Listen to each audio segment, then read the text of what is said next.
ناظرین آداب، میں ہوں عاطف عمران۔ مولانا آزاد نیشنل اردو یونیورسٹی کے اس تعلیمی خبرنامے میں آپ کا استقبال ہے۔ آئیے نظر ڈالتے ہیں آج کی سرخیوں پر۔ 2047 تک سمردھ بھارت کا خواب خود انحصاری سے ممکن، مرکزی وزیر تعلیم کا خطاب۔ ڈرائیور کے بغیر چلنے والی بس IIT حیدرآباد کا کارنامہ، اور مولانا آزاد نیشنل اردو یونیورسٹی میں MBA ڈسٹنس موڈ کے لیے فارم داخل کرنے کی آخری تاریخ میں توسیع۔ اور اب خبروں کی تفصیل۔ مرکزی وزیر تعلیم دھرمیندر پردھان نے طلبہ پر زور دیا ہے کہ وہ 2047 تک سمردھ بھارت کے خواب کو حقیقی جامہ پہنانے کے لیے خود انحصاری کی راہ اپنائیں۔ یہ بات انہوں نے Indian institute of technology Delhi کے طلبہ اور اساتذہ سے خطاب کرتے ہوئے کہی۔ انہوں نے کہا کہ بھارت کو عالمی قیادت کی جانب لے جانے کے لیے ضروری ہے کہ نوجوان نسل تحقیق، اختراع اور ٹیکنالوجی میں آگے بڑھے اور ہر شعبے میں خود مکتفی بنے۔ انہوں نے مزید کہا کہ ملک کی ترقی کے لیے ضروری ہے کہ جدت طرازی کو فروغ دیا جائے اور طلبہ کی صلاحیتوں کو نکھارا جائے۔ IIT حیدرآباد نے اپنے کیمپس میں ڈرائیور لیس منی بسیں متعارف کروائی ہیں جو مکمل طور پر بغیر ڈرائیور کے چلتی ہیں۔ یہ بسیں فی الحال صرف IIT حیدرآباد کے کیمپس میں چل رہی ہیں اور عام عوام کے لیے دستیاب نہیں ہیں۔ ادارے کا کہنا ہے کہ یہ پہلا موقع ہے کہ بھارت میں اس نوعیت کی خود کار بسیں عملی طور پر چلائی جا رہی ہیں۔ بسوں کی تیاری میں IIT حیدرآباد کے ٹیکنالوجی انوویشن ہب آن آٹونومس نیویگیشن نے کلیدی کردار ادا کیا ہے۔ یہ مکمل طور پر بجلی سے چلنے والی بسیں 2 ماڈلز میں دستیاب ہیں، ایک میں 6 نشستیں ہیں اور دوسری میں 14۔ طلبہ اور اساتذہ روزانہ انہی بسوں میں کیمپس کے مختلف حصوں میں سفر کرتے ہیں۔ ابتدائی جائزے کے مطابق 90% مسافروں نے اس سروس کو محفوظ، آرام دہ اور قابل اعتماد قرار دیا ہے۔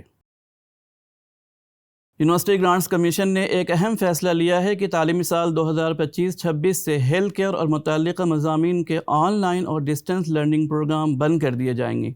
یہ ہدایات national commission for allied and health care professions act 2021 کے تحت دی گئی ہے۔ یہ فیصلہ UGC کے ایک اہم اجلاس میں لیا گیا جو اپریل 2025 میں ڈسٹنس ایجوکیشن بورڈ کی ورکنگ گروپ کی سفارشات کی روشنی میں آیا۔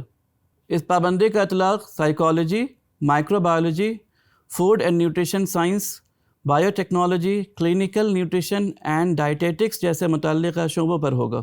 UGC نے واضح کیا ہے کہ جو ادارے پہلے ہی ان پروگراموں کو چلانے کی منظوری حاصل کر چکے ہیں ان کی منظوری واپس لے لی جائے گی اور اگست 2025 کے تعلیمی سیشن سے ان میں داخلے بند کر دیے جائیں گے۔ اگر کوئی پروگرام مختلف تخصصات پر مشتمل ہے تو صرف ہیلتھ کیئر سے متعلقہ شعبے کو بند کیا جائے گا۔ تمام تعلیمی اداروں کو اس فیصلے پر سختی سے عمل کرنے کی ہدایت دی گئی ہے تاکہ معیار تعلیم کو بہتر بنایا جا سکے۔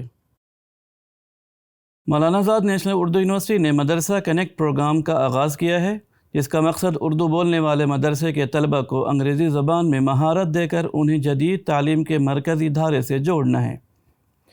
افتتاحی تقریب میں وائس چانسلر پروفیسر سید عین الحسن نے کہا کہ یہ پروگرام یونیورسٹی کے ویژن پسماندہ طبقات تک پہنچنے کا حصہ ہے۔ انہوں نے بتایا کہ ایک نیا ملٹی میڈیا سینٹر بھی قائم کیا گیا ہے تاکہ آن لائن تعلیم کو وسعت دی جا سکے۔ یہ پروگرام بین الاقوامی تعلیمی مواقع کی راہیں کھولے گا اور دنیا بھر میں موجود مولانا آزاد نیشنل اردو یونیورسٹی کے سابق طلبہ اس کی کامیابی کی مثال ہیں۔ مہمان خصوصی شاہین گروپ آف انسٹیٹیوشنز کے ڈائریکٹر ڈاکٹر عبدالقدیر نے اس پروگرام کو سراہتے ہوئے یونیورسٹی کے ساتھ انگریزی اساتذہ کی تربیت کے لیے رہائشی پروگرام شروع کرنے کی تجویز دی۔ فاصلاتی و آن لائن تعلیم کے ڈائریکٹر پروفیسر محمد رضا اللہ خان نے کہا کہ 3 سطحوں پر مشتمل یہ کورس 6 ماہ میں مکمل ہوگا۔ مدرسہ کنیکٹ پروگرام کے تحت شاہین گروپ کے ساتھ 100 مدارس اس پروگرام میں شامل کیے گئے۔ مولانا آزاد نیشنل اردو یونیورسٹی کے رجسٹرار پروفیسر اشتیاق احمد نے شاہین گروپ کی خدمات کو سراہا، خاص طور پر پسماندہ طلبہ کے لیے جدید تعلیمی نظام کی فراہمی پر ان کا شکریہ ادا کیا۔ اسکول آف لینگویجز کی ڈین پروفیسر گلفشاں حبیب نے کہا کہ انگریزی میں مہارت اعلیٰ تعلیم اور روزگار کے مواقع کے لیے ناگزیر ہے۔ اس موقع پر انگلش فار بگنرز کے عنوان سے ورک بکس بھی جاری کی گئیں جسے پروفیسر محمد عبدالسمیع صدیقی اور محترمہ عصمت فاطمہ نے تیار کیا۔ مولانا آزاد نیشنل اردو یونیورسٹی میں میرٹ کم مینس اسکالرشپ 2025 کی تقسیم کے سلسلے میں ایک تقریب DDE آڈیٹوریم میں منعقد ہوئی جس میں طلباء کو 1 کروڑ روپے مالیت کی اسکالرشپس تقسیم کی گئیں۔ یہ پروگرام سیٹ امریکہ اور دی قرآن فاؤنڈیشن کے تعاون سے منعقد ہوا، جبکہ اس کی نگرانی ڈین اسٹوڈنٹ ویلفیئر دفتر نے کی۔ اس سال یونیورسٹی کو 2897 درخواستیں موصول ہوئیں، جن میں 1000 طلباء کا انتخاب میرٹ کم مینس کی اسکیم کے تحت کیا گیا۔ 675 طلباء کا تعلق حیدرآباد کیمپس سے رہا، جبکہ 325 طلباء آف کیمپسز سے منتخب ہوئے۔ ڈین اسٹوڈنٹ ویلفیئر پروفیسر سید علیم اشرف جائسی نے کہا کہ اس نوعیت کی اسکالرشپ طلباء کو تعلیمی و سماجی طور پر بلند کرنے کا مؤثر ذریعہ ہیں۔ یونیورسٹی کے رجسٹرار پروفیسر ایس کے اشتیاق احمد نے اپنے خطاب میں منتخبہ طلباء کو مبارکباد دی اور کہا کہ اسکالرشپ محض مالی امداد نہیں بلکہ طلباء کی محنت کا اعتراف اور انہیں نئی بلندیوں کی طرف بڑھنے کی ترغیب ہے۔ سیڈ فاؤنڈیشن امریکہ کے ڈائریکٹر سید مظہر الدین حسینی نے اعلان کیا کہ آئندہ سال سے اسکالرشپس کو centre for distance and on line education کے طلباء تک بھی توسیع دی جائے گی۔ صدارتی خطاب میں وائس چانسلر پروفیسر سید عین الحسن نے سیڈ فاؤنڈیشن اور دی قرآن فاؤنڈیشن کی کاوشوں کو سراہتے ہوئے طلباء کو مبارکباد پیش کی۔ انہوں نے اسکالرشپ حاصل کرنے والے طلباء کو نصیحت کی کہ وہ اس رقم کو دانشمندی کے ساتھ استعمال کریں اور سخت محنت کریں۔ مولانا آزاد نیشنل اردو یونیورسٹی میں ہر گھر ترنگا مہم کے تحت ترنگا یاترا کا اہتمام کیا گیا۔ وزارت ثقافت حکومت ہند کی ہدایات پر ملک بھر میں 12 تا 15 اگست ہر گھر ترنگا مہم کا انعقاد کیا گیا۔ NCC کوآرڈینیٹر ڈاکٹر محمد یوسف خان نے جھنڈا دکھا کر ترنگا یاترا کا آغاز کیا۔ اس یاترا میں مولانا آزاد نیشنل اردو یونیورسٹی کے NCC کیڈٹس کے علاوہ طلباء و طالبات کی کثیر تعداد نے حصہ لیا۔ MCJ کے associate professor doctor Muhammad Mustafa Ali Sarwari, assistant registrar doctor M A Quddus اور دیگر نے بھی اس یاترا میں حصہ لے کر طلباء کی حوصلہ افزائی کی۔ اس موقع پر طلباء نے ملک کے تئیں ایماندار رہنے اور اپنی ذمہ داریوں کو بخوبی نبھانے کا عہد لیا۔ ہر گھر ترنگا مہم کی تشہیر کے لیے اور عوامی رابطہ مہم کے سلسلے میں ترنگا یاترا کے علاوہ پینٹنگ، حب الوطنی پر نغمے، کوئز، رنگولی اور نعرہ نویسی مقابلے بھی منعقد کیے گئے۔ ہندوستان کی 79ویں یوم آزادی کی تقریب کا مولانا آزاد نیشنل اردو یونیورسٹی میں پورے جوش و خروش کے ساتھ انعقاد عمل میں آیا۔ شیخ الجامعہ پروفیسر سید عین الحسن نے قومی پرچم لہرایا۔ اس موقع پر یونیورسٹی کے رجسٹرار پروفیسر اشتیاق احمد اور پراکٹر پروفیسر عبدالعظیم بھی موجود تھے۔ اس موقع پر خطاب کرتے ہوئے شیخ الجامعہ نے کہا کہ آزادی کا مطلب ذمہ داریاں اور اختیارات دونوں ہیں۔ جس دن ہم نے یہ سمجھ لیا کہ ہمارے اختیارات کیا ہیں اور ہماری ذمہ داریاں کیا ہیں تو ہم ایک بہترین معاشرتی توازن قائم کرنے میں کامیاب ہو جائیں گے۔ یونیورسٹی کے کلچرل کلب کے طلباء نے پرچم کشائی کے بعد قومی ترانہ پڑھا اور حب الوطنی پر مبنی نغمے پیش کیے۔ تعلقات عامہ کے افسر ڈاکٹر محمد مصطفیٰ علی سروری نے پروگرام کی کارروائی چلائی۔ مولانا آزاد نیشنل اردو یونیورسٹی کے شعبہ ترسیل عامہ و صحافت کے طالب علم محمد کیف نے یوم عالمی فوٹوگرافی کے موقع پر یونیورسٹی آف حیدرآباد کے شعبہ ابلاغ عامہ Sarojini Naidu school of arts and communication کی جانب سے منعقدہ فوٹوگرافی مقابلے میں پہلا مقام حاصل کیا۔ اس شاندار کامیابی پر انہیں انعام اور سند سے نوازا گیا۔ یہ ایوارڈ تقریب یونیورسٹی آف حیدرآباد میں منعقد ہوئی، جس میں معزز اساتذہ اور طلباء کی بڑی تعداد شریک ہوئی۔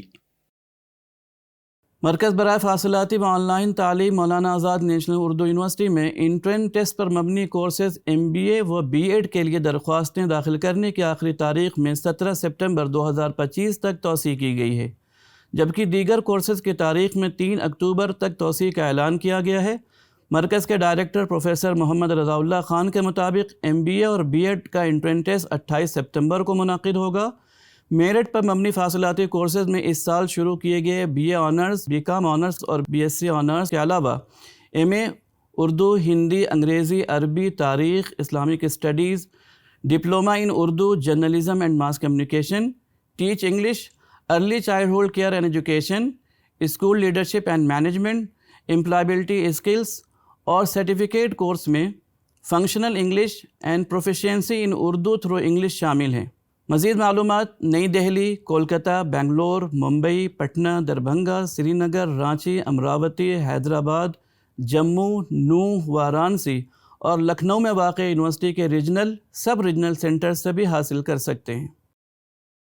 نئی دہلی میں Indira Gandhi national centre for the arts اور Birbal Sahni institute of applied sciences Lucknow نے سائنس و ثقافت کو یکجا کرنے کے لیے ایک اہم MOU پر دستخط کیے ہیں۔ اس موقع پر IGNCA کے پوسٹ گریجویٹ ڈپلومہ کورسز کا تعارفی پروگرام بھی منعقد ہوا۔ اس معاہدے کے تحت مشترکہ تحقیق، ڈیجیٹائزیشن، تعلیم، ماحولیاتی تبدیلیوں پر تحقیق، عجائب گھروں کی ترقی اور تربیتی پروگرام منعقد کیے جائیں گے تاکہ ہندوستان کے تاریخی ورثے کو جدید انداز میں دنیا کے سامنے پیش کیا جا سکے۔ تقریب کے مہمان خصوصی پروفیسر مہیش جی ٹھکر تھے، جبکہ ڈاکٹر سچیدانند جوشی اور دیگر ماہرین نے اس شراکت داری کو سائنس اور ثقافت کے درمیان ایک پل قرار دیا۔ اس معاہدے کو بھارت کے تاریخی اور ثقافتی ورثے کے تحفظ اور عالمی سطح پر تعارف کے سمت ایک سنگ میل سمجھا جا رہا ہے۔ نیشنل میڈیکل کمیشن کے سربراہ ڈاکٹر ابھیجت شیٹھ کے مطابق رواں تعلیمی سال ملک میں انڈر گریجویٹ اور پوسٹ گریجویٹ میڈیکل نشستوں میں تقریباً 8,000 نشستوں کا اضافہ متوقع ہے۔ نئے کالجوں اور کورسز کے لیے جائزہ جاری ہے، جسے ترجیحی بنیادوں پر مکمل کیا جا رہا ہے۔ نیٹ UG کی پہلی کاؤنسلنگ مکمل ہو چکی ہے اور دوسری کاؤنسلنگ 25 اگست سے شروع ہوگی۔ PG کاؤنسلنگ سپتمبر میں ہوگی۔ ڈاکٹر ابھیجت نے بتایا کہ میڈیکل کالجوں کے معیار کو بہتر بنانے کے لیے NMC نے ایکریڈیشن کے عمل کو سخت کر دیا ہے۔ فزیکل اور ڈیجیٹل ماڈل کے تحت تربیت کا نیا نظام متعارف کرایا جا رہا ہے تاکہ مہارت پر مبنی تعلیم کو فروغ دیا جا سکے۔ آئیے آخر میں پھر ایک بار نظر ڈالتے ہیں آج کی سرخیوں پر۔ 2047 تک سمردھ بھارت کا خواب، خود انحصاری سے ممکن، مرکزی وزیر تعلیم کا خطاب۔ ڈرائیور کے بغیر چلنے والی بس، IIT حیدرآباد کا کارنامہ۔ اور مولانا آزاد نیشنل اردو یونیورسٹی میں MBA ڈسٹینس موڈ کے لیے فارم داخل کرنے کی آخری تاریخ میں توسیع۔ آج کی خبروں میں فی الحال اتنا ہی۔ آئندہ بلیٹن میں آپ سے پھر ملاقات ہوگی، تب تک کے لیے دیجیے اجازت۔ آداب۔